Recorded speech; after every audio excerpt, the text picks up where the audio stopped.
This is the 10-Minute Teacher Podcast with your host, Vicki Davis.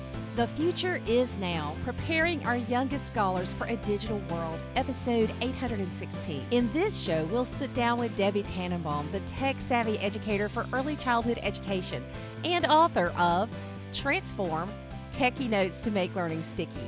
Get ready to discover innovative strategies for integrating technology into early education, building student agency, and why your professional learning network can be a game changer for your teaching career.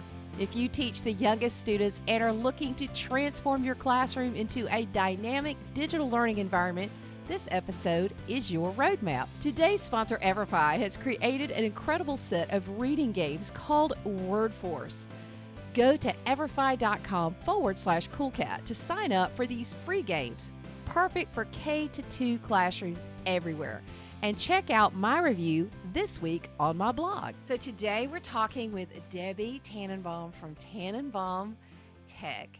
And she's author of Transform, Techie Notes to Make Learning Sticky. And Debbie, you have a little bit of a story of your teaching career, how you were teaching, how you started learning. Now you're helping schools and districts and doing so many things. So tell us a little bit about your journey. This is my 25th year in education, my 6th year as a tech coach. And during my first year as a tech coach, I'm in elementary school. I was getting super frustrated because I felt like I could never help all my kids. And so it's actually kind of funny because I was listening to your podcast back in, I guess, 2019, and you were interviewing this woman, Pana Asavatan, and she was talking about icon literacy. And I reached out to her immediately after the podcast and found out more about her. And this kind of started me on this whole journey. I help districts with a lot of things, but my true passion is helping our littlest learners, making sure that they develop agency, that they really understand how to use digital devices and how they become digital learners. It's become a really big passion to me. A lot of what I see is for secondary school. A lot of what I share tends to focus on those littles, those youngest scholars, because we really need to make sure that our kids are ready. There's so much change going on in technology right now and education. And if we don't make sure our kids have those skills, it becomes really, really tricky down the road. Well, I love that you were seeking help. You didn't let your frustration get to you. You found somebody who resonated with you by listening to podcasts. And I'm sure you've been listening to lots of different podcasts, but then you're like, oh, Pana really is awesome. You reached out to her and then you just got excited. So building your PLN really does make a difference, doesn't it? It absolutely does. And over the last, 5 years since I joined Twitter, or maybe even more than that, becoming part of a PLN has totally changed everything for me. I've had so many opportunities to learn, so many opportunities to share that I would have never had if I hadn't had those experiences. And I've gotten to feel so much richer in what I do because of those experiences. So it's really been great as the last couple of years have gone. I'm doing things now that I would have never imagined doing 5 years ago. And a lot of that is due to the people I've been connected with through social media. We're going to talk about making learning sticky, and really we want to focus today on the littles, because you know what, you may be somebody that resonates with those who are working with trying to reach and help the littles. So where do you start? How do you help teachers reach our youngest? I think it's really important to start simple. I always talk about when I first start working with my youngest learners, because of the work that I had, experienced talking to Pana and working, with her, I really try to think about those 9 icons that I feel like are the most important for my students to understand to really navigate those digital learning environments. Before we even touch a device, we really start to learn those, and whether we're talking about power and we're doing some total body response and we're using our hands, or we're talking about username, which has 7 digits, or password.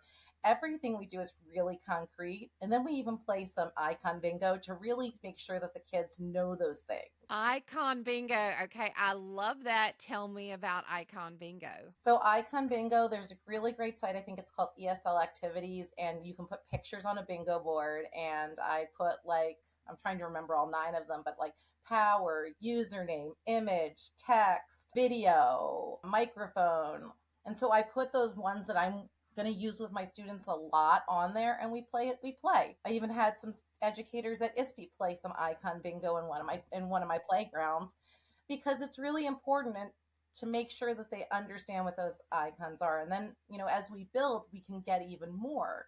But there's so many icons that go across different platforms that I want to make sure my students understand that. And so I want to know my students to know, no matter what program they're in, kind of a way to navigate that digital learning environment. And I really, once I've done that with them, I do a lot of things where I reinforce those icons as we're learning and really try to link the digital literacy that they're building with the learning that they're working on as well. I think that's super important. I have something I call an EDU Rubicon that has a, the icons on the left and then those criteria for success on the right. And it's very visual because I want my students to know that they can do these things. I incorporate things like video inside of it because I want them to have that agency. Before this, I was spending a lot of time playing Whac-A-Mole and trying to get my students all down and never being able to do it. And now what my goal is they're calling me because they want me to show me what they're creating. And that's a big shift. And I think that that's so important. So when I'm working with our primary educators and our youngest learners, I build on that, making sure that before I even mention a tech tool, that I really spend time to talk about ways to promote that agency. Because far too often we go directly to the tech tools.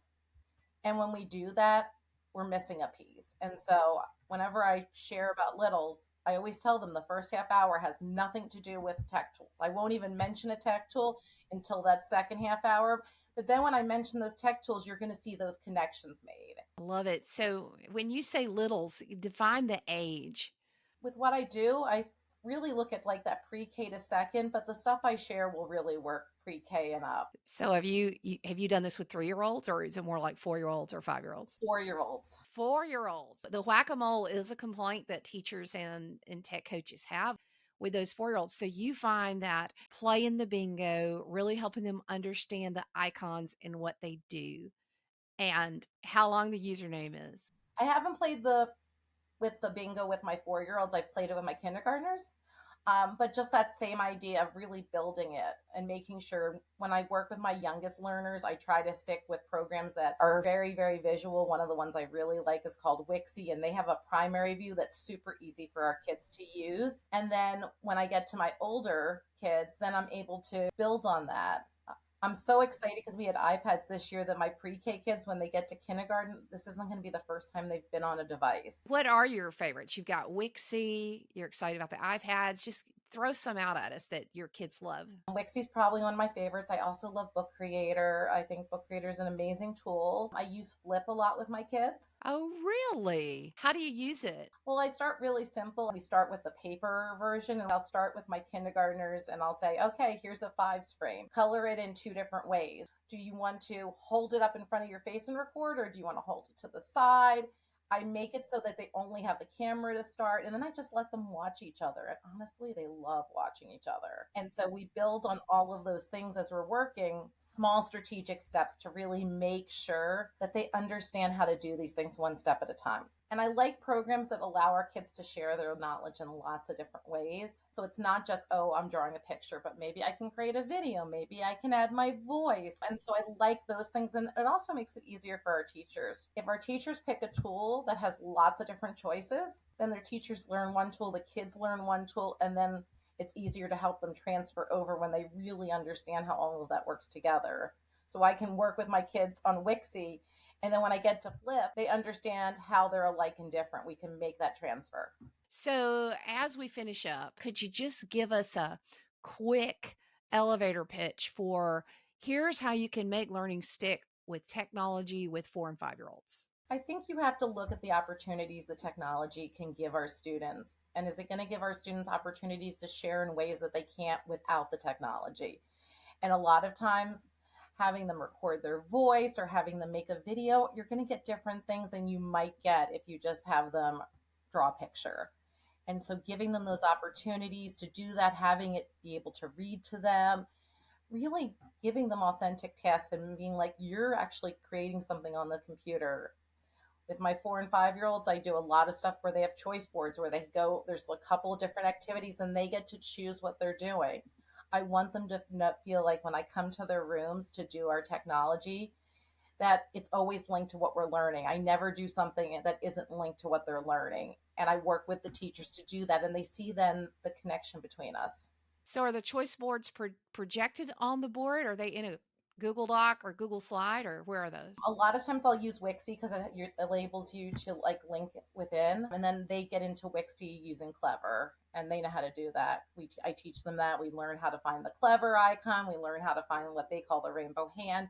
We're really intentional with those icons as we build. Love that. Debbie Tannenbaum, and you work with districts all over, helping them use technology with the littlest to make learning stick. And I love your techniques. So many great ideas. Thank you, Debbie, for coming on the show. Want to prepare your students for career and life success, but short on time? Busy teachers use EverFi's standards-aligned, research-based digital lessons, recently awarded with the ISTE Seal for high-quality curriculum to teach students to thrive in an ever-changing world. Interactive, game-based lessons designed by experienced educators help you engage students at all grade levels and bring critical real-world skills like financial education, early literacy, character education, health and wellness, and more to your classroom. Thanks to partners, these lessons are free for all K-12 schools and students.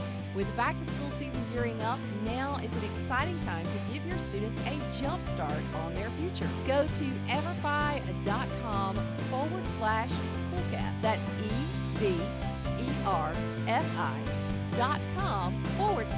everfi.com/coolcat to learn more and sign up to get a virtual swag bag full of free goodies to get the school year off right to a great start. So sign up for EverFi today. You've been listening to the 10-Minute Teacher Podcast. If you want more content from Vicki Davis, you can find her on Facebook, X.com, TikTok, Threads, Instagram, Blue Sky, and YouTube at Cool Cat Teacher. Thank you for listening.